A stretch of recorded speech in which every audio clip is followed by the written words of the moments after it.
श्री गणेशाय नमः। श्री विष्णु सतनाम स्तोत्रम्।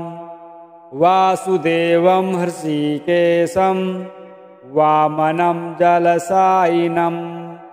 जनार्दनं हरिं कृष्णं श्रीवक्षं गरुडध्वजं वाराहं पुण्डरीकाक्षं नृसिंहं नरकान्तकम् अव्यक्तं शाश्वतं विष्णु मनन्तमजमव्ययम् नारायणं गदाध्यक्षं गोविन्दं कीर्तिभाजनं गोवर्धनोद्धरं देवं भूधरं भुवनेश्वरं वेत्तारं यज्ञपुरुषं यज्ञेशं यज्ञवाहनं चक्रपाणिं गदापाणिं शङ्खपाणिं नरोत्तमं वैकुण्ठं दुष्टदमनं भूगर्भं पीतवाससं त्रिविक्रमं त्रिकालज्ञं त्रिमूर्तिं नन्दकेश्वरं रामं हयग्रीवं भीमं रौद्रं भवोद्भवम् श्रीपतिं श्रीधरं श्रीशं मङ्गलं मङ्गलायुधं दामोदरं दमोपेतं केशवं केशिसूदनं वरेण्यं वरदं विष्णु मानन्दं वासुदेवजं हिरण्यरेतसं दीप्तं पुराणं पुरुषोत्तमं सकलं निष्कलं शुद्धं निर्गुणं गुणशाश्वतं हिरण्यतनुसङ्काशं सूर्यायुतसमप्रभं मेघश्यामं चतुर्बाहुं कुशलं कमलेक्षणं ज्योतिरूपमरूपं च स्वरूपं रूपसंस्थितं सर्वज्ञं सर्वरूपस्थं सर्वेशं सर्वतोमुखं ज्ञानं कूटस्थमचलं ज्ञानदं परमं प्रभुं योगीशं योगनिष्णातं योगिसंयोगरूपिणम् ईश्वरं सर्वभूतानां वन्दे भूतमयं प्रभुम् इति नाम शतं दिव्यं वैष्णवं खलु पापहम् व्यासेन कथितं पूर्वं सर्वपापप्रणाशनं यः पठेत् प्रातरुत्थाय स भवेत् वैष्णवो नरः सर्वपापविशुद्धात्मा विष्णुसायुज्यमाप्नुयात् चान्द्रायणसहस्राणि कन्यादानशतानि च गवां लक्षसहस्राणि मुक्तिभागी भवेन्नरः अश्वमेधायुतं पुण्यं फलं प्राप्नोति मानवः वासुदेवं हृषिकेशं वामनं जलशायिनं जनार्दनं हरिं कृष्णं श्रीवक्षं गरुडध्वजं वाराहं पुण्डरीकाक्षं नृसिंहं नरकान्तकम् अव्यक्तं शाश्वतं विष्णु मनन्तमजमव्ययम् नारायणं गदाध्यक्षं गोविन्दं कीर्तिभाजनं गोवर्धनोद्धरं देवं भूधरं भुवनेश्वरं वेत्तारं यज्ञपुरुषं यज्ञेशं यज्ञवाहनं चक्रपाणिं गदापाणिं शङ्खपाणिं नरोत्तमं वैकुण्ठं दुष्टदमनं भूगर्भं पीतवाससं त्रिविक्रमं त्रिकालज्ञं त्रिमूर्तिं नन्दकेश्वरं रामं रामं हयग्रीवं भीमं रौद्रं भवोद्भवं श्रीपतिं श्रीधरं श्रीशं मङ्गलं मङ्गलायुधं दामोदरं दमोपेतं केशवं केशिसूदनं वरेण्यं वरदं विष्णु मानन्दं वासुदेवजं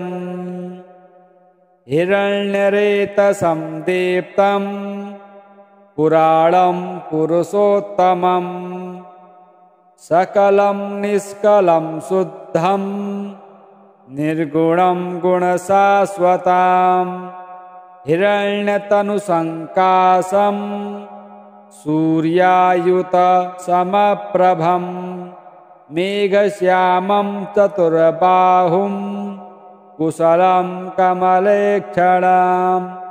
ज्योतिरूपमरूपं च स्वरूपं रूपसंस्थितं सर्वज्ञं सर्वरूपस्थं सर्वेशं सर्वतोमुखं ज्ञानं कूटस्थमचलं ज्ञानदं परमं प्रभुं योगीशं योगनिष्णातं योगिसंयोगरूपिणम् ईश्वरं सर्वभूतानां वन्दे भूतमयं प्रभुम्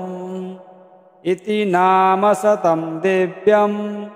वैष्णवं खलु पापहम् व्यासेन कथितं पूर्वं सर्वपापप्रणाशनं यः पठेत्प्रातरुत्थाय स भवेत् वैष्णवो नरः सर्वपापविशुद्धात्मा विष्णुसायुज्यमाप्नुयात् चान्द्रायणसहस्राणि कन्यादानशतानि च गवां लक्षसहस्राणि मुक्तिभागी भवेन्नरः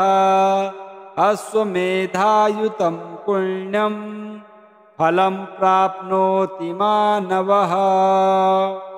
वासुदेवं हृषीकेशं वामनं जलशायिनं जनार्दनं हरिं कृष्णं श्रीवक्षं गरुडध्वजं वाराहं पुण्डरीकाक्षं नृसिंहं नरकान्तकम् अव्यक्तं शाश्वतं विष्णु मनन्तमजमव्ययम् नारायणं गदाध्यक्षं गोविन्दं कीर्तिभाजनं गोवर्धनोद्धरं देवं भूधरं भुवनेश्वरं वेत्तारं यज्ञपुरुषं यज्ञेशं यज्ञवाहनं चक्रपाणिं गदापाणिं शङ्खपाणिं नरोत्तमं वैकुण्ठं दुष्टदमनं भूगर्भं पीतवाससं त्रिविक्रमं त्रिकालज्ञं त्रिमूर्तिं नन्दकेश्वरं रामं रामं हयग्रीवं भीमं रौद्रं भवोद्भवं श्रीपतिं श्रीधरं श्रीशं मङ्गलं मङ्गलायुधं दामोदरं दमोपेतं केशवं केशिसूदनं वरेण्यं वरदं विष्णु मानन्दं वासुदेवजम् हिरण्यरेतसं दीप्तं पुराणं पुरुषोत्तमं सकलं निष्कलं शुद्धं निर्गुणं गुणशाश्वतं हिरण्यतनुसङ्काशं सूर्यायुतसमप्रभं मेघश्यामं चतुर्बाहुं कुशलं कमलेक्षणं ज्योतिरूपमरूपं च स्वरूपं रूपसंस्थितं सर्वज्ञं सर्वरूपस्थं सर्वेशं सर्वतोमुखं ज्ञानं कूटस्थमचलं ज्ञानदं परमं प्रभुं योगीशं योगनिष्णातं योगिसंयोगरूपिणम् ईश्वरं सर्वभूतानां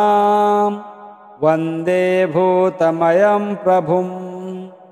इति नाम शतं दिव्यं वैष्णवं खलु पापहम् व्यासेन कथितं पूर्वं सर्वपापप्रणाशनं यः पठेत् प्रातरुत्थाय स भवेत् वैष्णवो नरः सर्वपापविशुद्धात्मा विष्णुसायुज्यमाप्नुयात् चान्द्रायणसहस्राणि कन्यादानशतानि च गवां लक्षसहस्राणि मुक्तिभागी भवेन्नरः अश्वमेधायुतं पुण्यं फलं प्राप्नोति मानवः वासुदेवं हृषीकेशं वामनं जलशायिनं जनार्दनं हरिं कृष्णं श्रीवक्षं गरुडध्वजं वाराहं पुण्डरीकाक्षं नृसिंहं नरकान्तकम् अव्यक्तं शाश्वतं विष्णु मनन्तमजमव्ययम् नारायणं गदाध्यक्षं गोविन्दं कीर्तिभाजनं गोवर्धनोद्धरं देवं भूधरं भुवनेश्वरं वेत्तारं यज्ञपुरुषं यज्ञेशं यज्ञवाहनं चक्रपाणिं गदापाणिं शङ्खपाणिं नरोत्तमं वैकुण्ठं दुष्टदमनं भूगर्भं पीतवाससं त्रिविक्रमं त्रिकालज्ञं त्रिमूर्तिं नन्दकेश्वरम् रामं रामं हयग्रीवं भीमं रौद्रं भवोद्भवम् श्रीपतिं श्रीधरं श्रीशं मङ्गलं मङ्गलायुधं दामोदरं दमोपेतं केशवं केशिसूदनं वरेण्यं वरदं विष्णु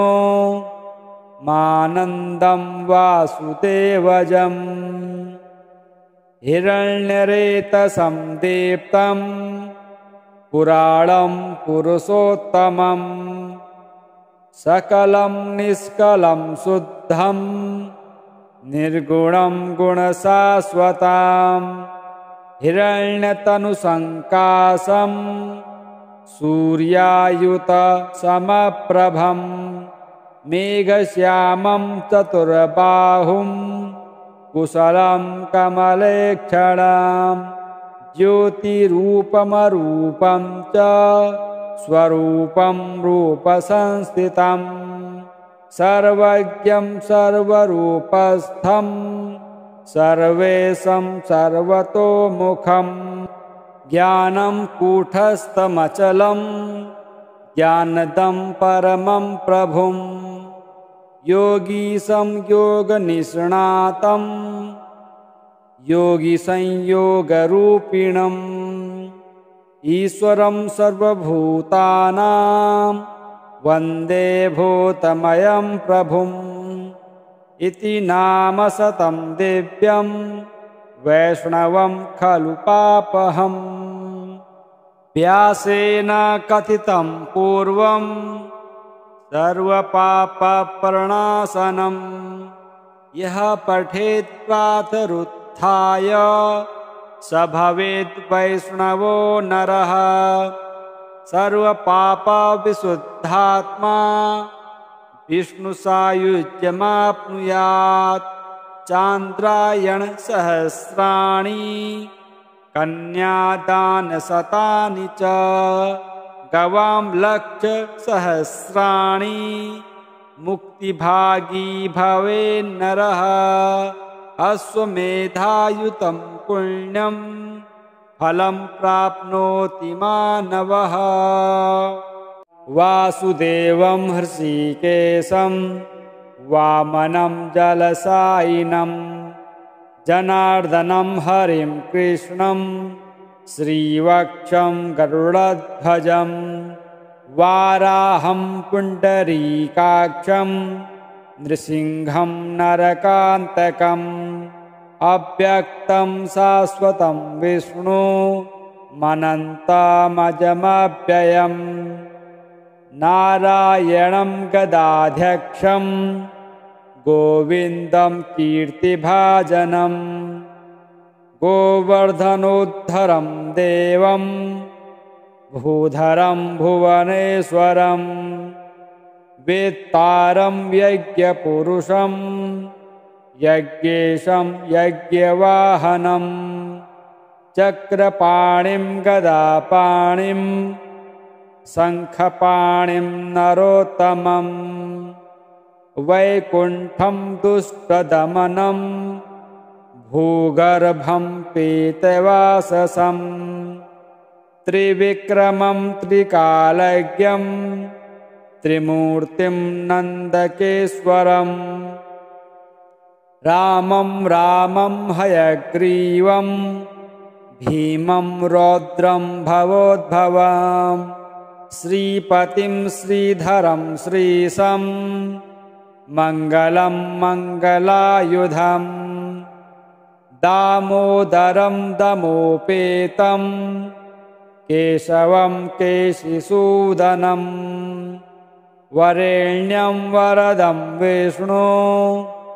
मानन्दं वासुदेवजम् हिरण्यरेतसं दीप्तं पुराणं पुरुषोत्तमं सकलं निष्कलं शुद्धं निर्गुणं गुणशाश्वतं हिरण्यतनुसङ्काशं सूर्यायुतसमप्रभं मेघश्यामं चतुर्बाहुं कुशलं कमलेक्षणं ज्योतिरूपमरूपं च स्वरूपं रूपसंस्थितं सर्वज्ञं सर्वरूपस्थं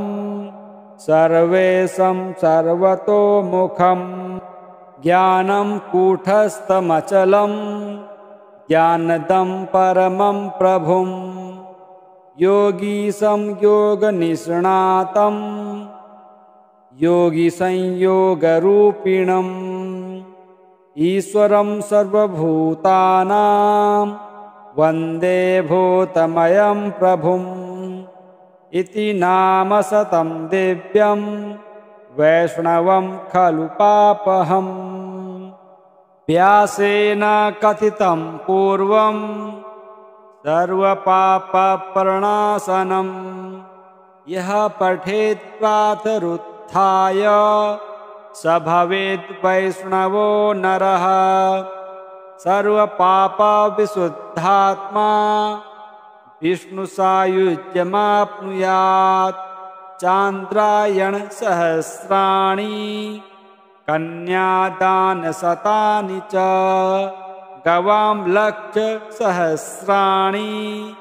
मुक्तिभागी भवेन्नरः अश्वमेधायुतं पुण्यं फलं प्राप्नोति मानवः।